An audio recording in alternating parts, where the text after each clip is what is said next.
Wasili umuvugizi w'abafana b'ikipe ya Rayon Sport arashinjwa kuba ari we ntandaro yo gutsindwa kw'imikino yose mpuzamahanga ikipe ya Rayon Sport ikina. Ese koko icyaba cyarabiteye niki? Ese koko Wasili yaba ari we wishe inyuma y'intandaro yo gutsindwa kw'imikino yose ikomeye mpuzamahanga Rayon Sport ikina? Mbere yuko dukomeza na Zandani, aho tugiye kubabwira ukuri kose ndetse n'impamvu Rayon Sport ititwara neza ku mikino mpuzamahanga, ariko byose bikaba biterwa n'uyu muvugizi w'abafana b'ikipe ya Rayon Sport Wasili nk'uko mumaze kumumenyera. Mbere yuko dukomeza n'izi Zandani, ndagira ngo ubanze wumva aya magambo Wasili yatangaje mbere yuko uyu mukino Rayon Sport yatsinzwemo n'ikipe ya Singida uba. Ndagira ngo ubanze ukurikire neza wumva aya magambo Wasili yatangaje, ubundi tuze dukomeza noneho turambure tubabwire ukuri kose n'impamvu Wasili bishobora kumukoraho cyangwa se ari gushinjwa kuba ari we ntandaro yo gutsindwa kw'imikino yose mpuzamahanga ikomeye ikipe ya Rayon Sport ikina. Ku isi habayeho ibitangaza bitatu. Hari igitangaza kimwe kibumbiramo 7 bigize isi. Hakaba igitangaza cya kabiri Yezu yakoze cyo gufata amazi akayahinduramo divayi. Ni igitangaza gikomeye, amazi buzi kuyahindura divayi. Gatatu, icyo gitangaza cya gatatu kiraba uyu munsi saa moya za nimugoroba. Wallahi nibwo bwa mbere mugiye kubona ikipe yitwa Rayon Sport 11 b'abazungu baraba bambaye umwambaro wa Ajax yo muri 90, Barcelona ya 2008, Espagne ya 2012 na 2010, hanyuma iraba imeze nka Real Madrid yatwaye treble ya Champions League zikurikiranye uko ari 3. Imyumvire n'imitekerereze yose twafashe ibitabo tubikusanyiriza hamwe tubishyira mu bakinnyi ba Rayon. Kuva ku munota wa mbere umusifuzi agisifura ngo match iratangiye, pressing Rayon Sport igifata umupira tiki taka biraba bimeze nko gukina chess. Wallahi mugiye kubona Rayon Sport itambaza. Ntabwo twaguze 11 b'abazungu ngo baze gukina shampiyona y'u Rwanda, ntabwo tuyisuzugura, ariko ntabwo twaguze abazungu bakina shampiyona y'u Rwanda, twaguze abazungu bagiye gukora akazi nk'aka ngaka twabateguriye. Match nirangira haraba haririmbwa izina Asmani kuva i Kigali kugera i Bujumbura, kuva i Bujumbura kugera Dar es Salaam.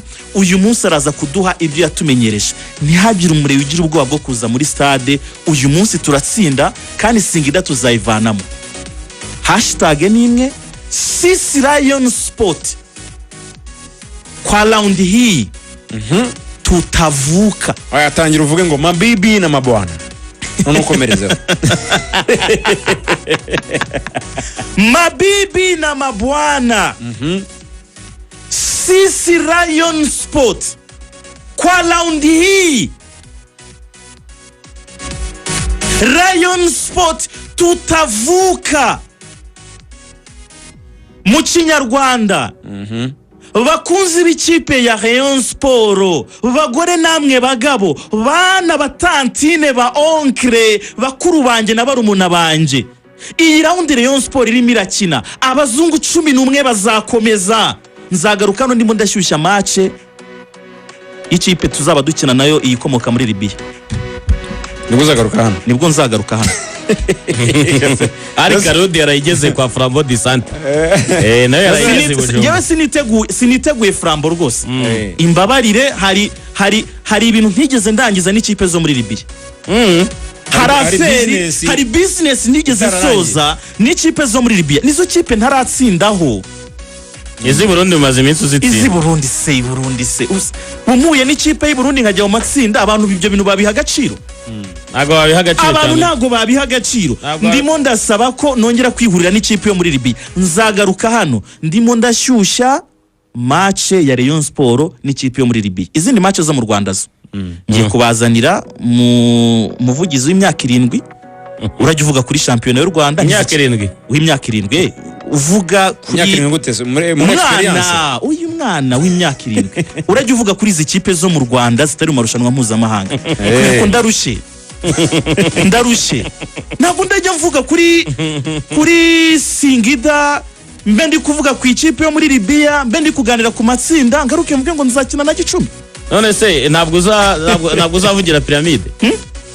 kame murumva ko revo niyo ngiyo ariko izindi kipe zose ntoya jya kwitegura munyihanganire ndabakunda ariko ijwi ryanjye rwose rirajya rivuga kuri ibi bikipe binini urarushye Wasili, ndananiwe cyane wakoze cyane tugushimire. ni ukuri uwavuga ko nashimiye nanjye radiyo Rwanda naba nkoze nabi kubera ko mwamaye umwanya munini uhagije wo gutumira abariyo wo kubabwira gahunda zose uko zifashe. Ntekereza ko iyo ntabagira se byari bugende biti ntihane nari bukura abantu 2,000 bari kuri YouTube Abariyo buzuye Kigali Pereyo yo kuri YouTube yo mu buryo bw'ikoranabuhanga. Mwakoze cyane ku mwanya wanyu.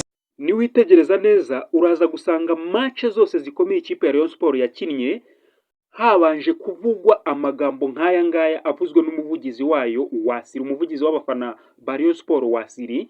Uraza gusanga nta match n'imwe ikipe ya Rayon Sport yaba yarigeze gutsinda mbere y'uko uwo mukino uba habanje gutangazwa amagambo nk'aya ngaya akomeye. Ubwo ndavuga kuri izi match zikomeye, kuri izi match mpuzamahanga cyangwa se izi match zifite igisobanuro gikomeye cyane cyane ku ikipe ya Rayon Sport. Ngira ngo match ikomeye cyane Rayon Sport iheruka gukina niyo yakinnye n'ikipe ya Yanga. Uko byagenze murabizi, amagambo uyu Wasili yari yabanje gutangaza mbere y'uko iyi match iba nayo murayazi, ndetse n'ibibaye mbere nyuma y'uko ikipe ya Rayon Sport ikurwamo itsindwa n'ikipe ya Singida.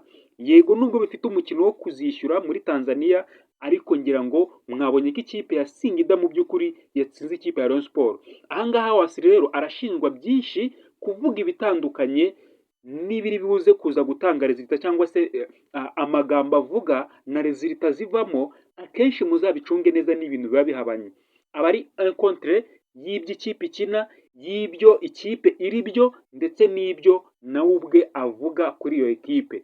Muzabicunge neza. Ikindi kintu uyu nguyu Wasili ashinjwa, ariko aragishinjwa n'abasportifu bose muri rusange ndetse n'abanyarwanda, ni ugufata abakinnyi b'abirabura bagenzi be akabatesha agaciro, akavuga ko ikipe ya Rayon Sport ifite abazungu, akavuga ko ikipe ya Rayon Sport 11 bose ari abazungu. Iki kintu ushobora kuba waracyumvise ndetse kikanagushimisha, nubwo byagiye bivugwa kenshi n'abandi bavugizi bandi mu ekipa bavuga ko 11 atari abazungu ahubwo ari abazunguzaye. Ariko iki ngiki ni ikintu cyakomeje kubabaza mu by'ukuri abakunzi ba siporo, bavuga cyangwa se n'abandi bakinnyi muri rusange, aho afata ikipe ya Rayon Sport irimo abirabura bagenzi be ariko agatesha agaciro icyo kintu cy'uko ari umwirabura cyangwa se cy'uko bagenzi bari abirabura, ahubwo akavuga ko Rayon Sport nta mwirabura urimo ahubwo 11 ari abazungu. Icyo kintu nacyo ubwacyo Wasili mu by'ukuri ntabwo ari imvugo nziza yakoresheje gushaka kugaragaza ko abakinnyi ba Rayon Sport b'abirabura nta gaciro bafite, ahubwo Rayon Sport yakabaye ifitwe n'abazungu.